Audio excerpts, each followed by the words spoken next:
Hello friends, welcome to my YouTube channel. So guys, मैं पहले ही clear कर देना चाहता हूं कि आज आप लोगों का दिल्ली पुलिस कांस्टेबल का कोई भी एग्ज़ाम नहीं है। ये वीडियो मैं उन बच्चों के लिए लाया हूं जिन बच्चों का आगे आने वाली शिफ्टों में एग्ज़ाम लगा हुआ है। तो वीडियो काफ़ी इंपॉर्टेंट है आप लोगों के लिए, तो इस वीडियो को पूरा ज़रूर देखिए। वीडियो अच्छा लगे तो प्लीज़ वीडियो को लाइक और शेयर जरूर करें। चैनल पर पहली बार विजिट कर रहे हैं तो चैनल को सब्सक्राइब करके नोटिफिकेशन बेल ऑन करना ना भूलें। तो चलिए वीडियो को स्टार्ट करते हैं। आज के सेशन में पहला क्वेश्चन, मृणालिनी साराभाई का संबंध किस शास्त्रीय नृत्य से है? तो मृणालिनी साराभाई का संबंध भरतनाट्यम से है। इस क्वेश्चन से रिलेटेड एक्स्ट्रा फैक्ट जान लीजिए। मृणालिनी साराभाई एक भारतीय शास्त्रीय नृत्यांगना और कोरियोग्राफर थीं। उन्होंने प्रसिद्ध वैज्ञानिक विक्रम साराभाई से शादी की। मृणालिनी साराभाई को पद्मश्री 1965 और पद्म भूषण 1992 की प्राप्तकर्ता थीं।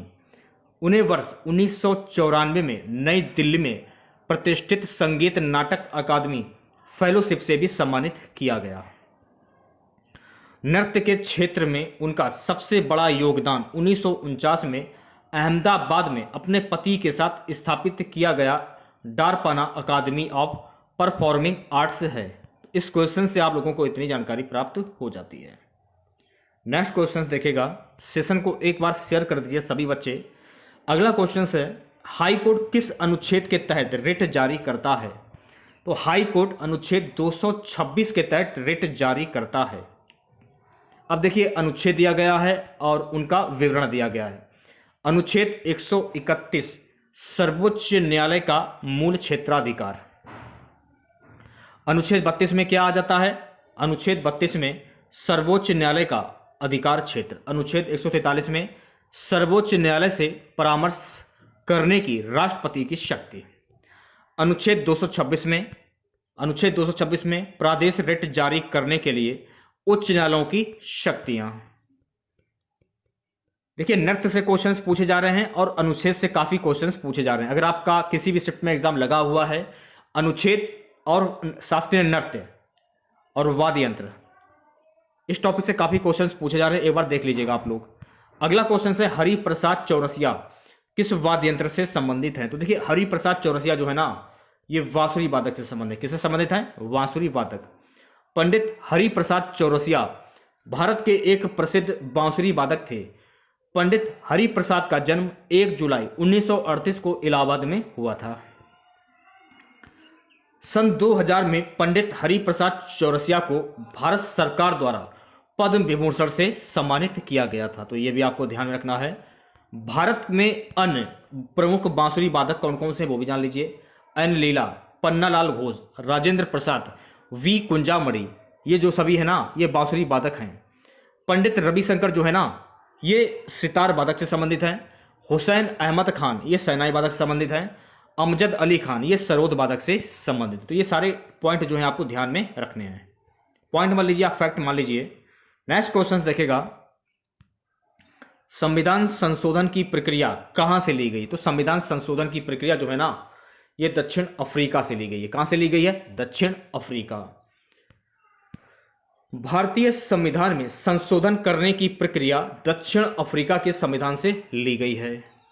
अनुच्छेद 368 संसद को संविधान में संशोधन करने की शक्ति देता है, जिससे यह स्पष्ट हो जाता है कि उस शक्ति के प्रयोग पर संविधान में संशोधन किया जाएगा। 1950 में ही इसकी स्थापना के दौरान इसे संविधान में जोड़ा गया था। एक और सुविधा दक्षिण अफ्रीका से ली गई, वह है राज्यसभा के सदस्यों का चुनाव। तो इस क्वेश्चन से आप लोगों को इतनी जानकारी प्राप्त हो जाती है। अगला क्वेश्चन देखेगा, द्रोणाचार्य पुरस्कार किसे प्रदान किया जाता है? तो देखिए, द्रोणाचार्य पुरस्कार जो है ना, कोच को प्रदान किया जाता है। इस पुरस्कार की जो शुरुआत है ना, 1985 से हुई है। द्रोणाचार्य पुरस्कार खेल कोचिंग में उत्कृष्टता के लिए भारत सरकार के युवा मामले और खेल मंत्रालय द्वारा प्रदान किया जाता है। तो ये पुरस्कार किसके द्वारा प्रदान किया जाता है? भारत सरकार के युवा मामले और खेल मंत्रालय के द्वारा। द्रोणाचार्य पुरस्कार में 1 पदक, 1 प्रमाण पत्र और 15 लाख रुपए आजीवन और 10 लाख नियमित का नगद पुरस्कार शामिल है। खेलों में उत्कृष्टता को पहचानने और पुरस्कृत करने के लिए हर साल राष्ट्रीय खेल पुरस्कार प्रदान किए जाते हैं। कुछ प्रसिद्ध पुरस्कार हैं, मेजर ध्यानचंद खेल रत्न अवार्ड हो गया, द्रोणाचार्य पुरस्कार हो गया, अर्जुन पुरस्कार, ध्यानचंद पुरस्कार, मौलाना अबुल कलाम आजाद मां का ट्रॉफी। अगला क्वेश्चन दिखेगा सभी बच्चे। क्वेश्चन क्या है कि सूर्य से हमें कौन सा विटामिन प्राप्त होता है? तो सूर्य से हमें विटामिन डी प्राप्त होता है। क्या प्राप्त होता है? Vitamin D.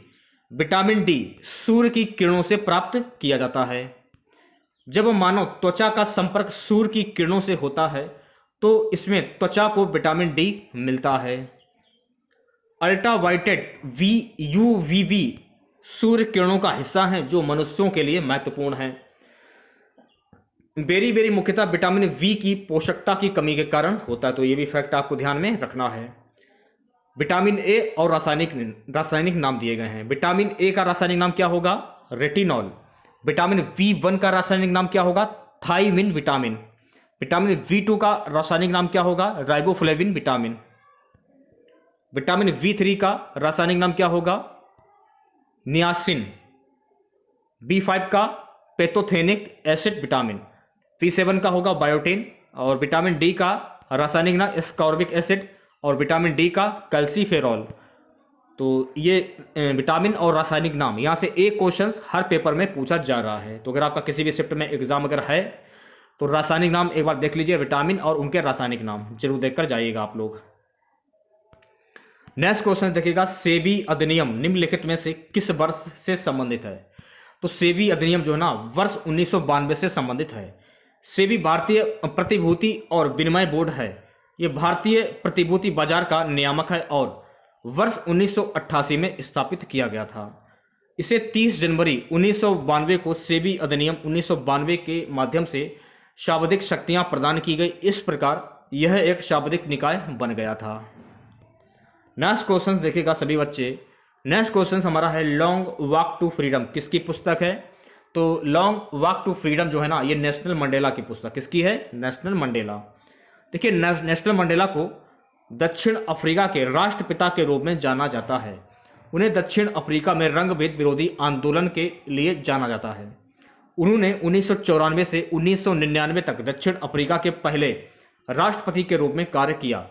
भारत ने उन्हें 1990 में भारत रत्न से सम्मानित किया। पाकिस्तान ने उन्हें 1992 में निशान ए पाकिस्तान से सम्मानित किया। 1993 में उन्हें नोबेल शांति पुरस्कार से भी सम्मानित किया गया था। तो ये सारे फैक्ट आपको ध्यान में रखने हैं। नेक्स्ट क्वेश्चन देखेगा। नेक्स्ट क्वेश्चन हमारा है प्रस्तावना में पंथ निरपेक्ष शब्द किस संविधान संशोधन के द्वारा जोड़ा गया है? प्रस्तावना में पंथ निरपेक्ष शब्द जो है ना 42वां संविधान संशोधन के द्वारा जोड़ा गया है।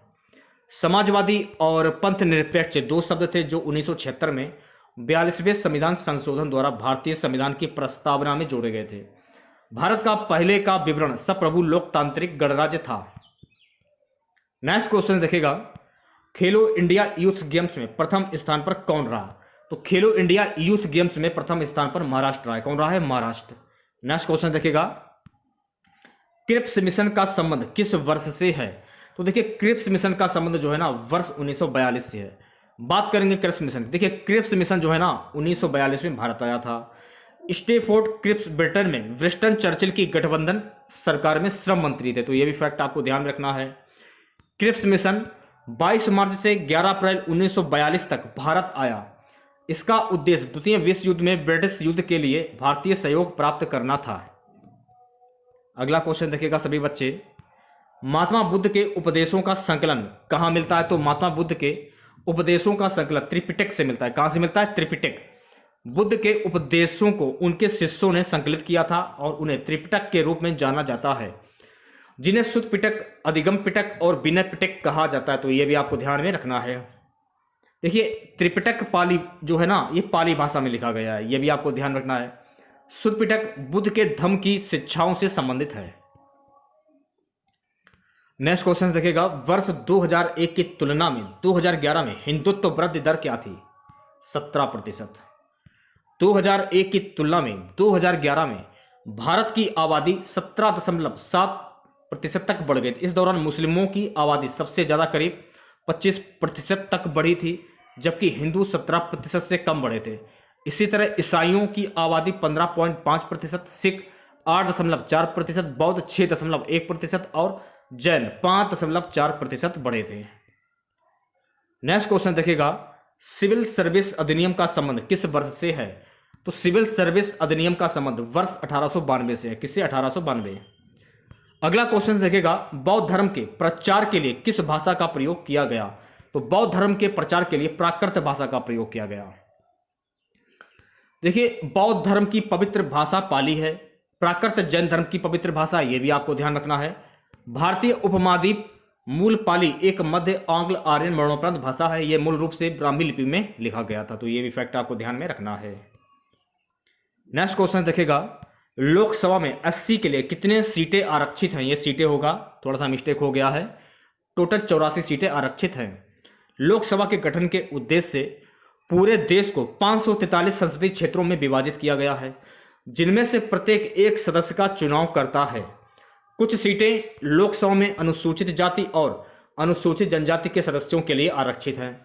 2008 में परिसीमन आयोग द्वारा जारी आदेश के अनुसार 412 सामान्य हैं, 84 सीटें अनुसूचित जाति के लिए आरक्षित हैं, अनुसूचित जनजाति के लिए 47 सीटें आरक्षित हैं। तो ये सारे फैक्ट आपको ध्यान में रखने हैं।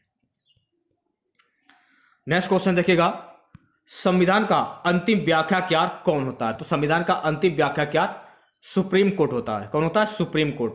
सर्वोच्च न्यायालय न्यायपालिका और भारत के सभी न्यायालयों का शीर्ष है। सर्वोच्च न्यायालय संविधान का रक्षक और अंतिम व्याख्याकार है। न्याय समीक्षा भारतीय संविधान में मौजूद जो सर्वोच्च न्यायालय द्वारा किया जाता है। अनुच्छेद 13, 32, 131, 136, 226, 246 के तहत सर्वोच्च न्यायालय को किसी भी कानून की समीक्षा करने की शक्ति है। नेक्स्ट क्वेश्चन देखिएगा, अश्वघोष निम्न में से किसके दरबारी थे? देखिए, अश्वघोष जो है ना, ये कनिष्क के दरबारी। किसके थे? कनिष्क।